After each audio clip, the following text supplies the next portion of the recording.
Mes chers amis, Boker Tov, Boker Tov. comme Shabbat dernier, ce Shabbat, nous sortirons du Aron HaKodesh de Sifrei Torah. Dans le premier rouleau de la Torah, nous lirons la paracha de la semaine, la Sidra de Shemini, et dans le deuxième Sefer Torah, nous relirons la parachat HaChodesh, tirée de la Sidra de Bo.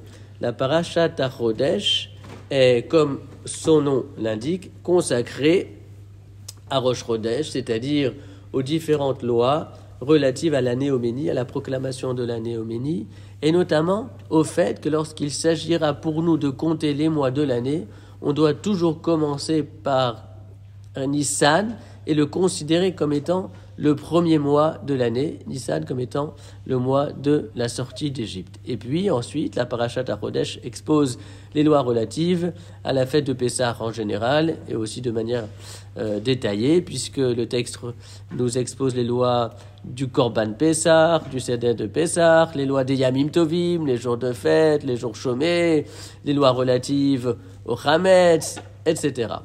Or, précisément, dans l'Haftara que nous lirons ce Shabbat, tiré du chapitre 45 du prophète Yecheskel, il est question de Pessah et surtout, il est question de l'inauguration du troisième temple de Jérusalem, qui, selon le verset, aura lieu précisément Barishon Be'echad la Chodesh, Barishon au premier mois, c'est-à-dire le mois de Nissan, Be'echad la Chodesh au premier jour du mois.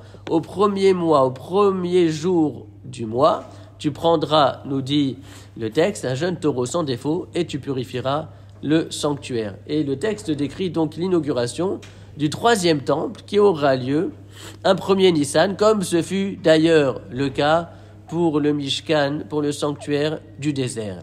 Et cette expression, le premier jour du premier mois, qui revient chaque année, c'est une expression qui nous fait comprendre la chance que nous avons de pouvoir chaque année considérer les choses de manière nouvelle, puisque ce premier jour du premier mois, donc cette première fois, revient régulièrement. Autrement dit, est inscrite ici l'idée tellement intense, l'idée du fait qu'on peut toujours tout recommencer. En ce sens, c'est bien cela la définition de la teshuva, c'est-à-dire le fait de revenir, de se retourner dans sa vie pour pouvoir tout recommencer, cette fois en mieux et pour le bien.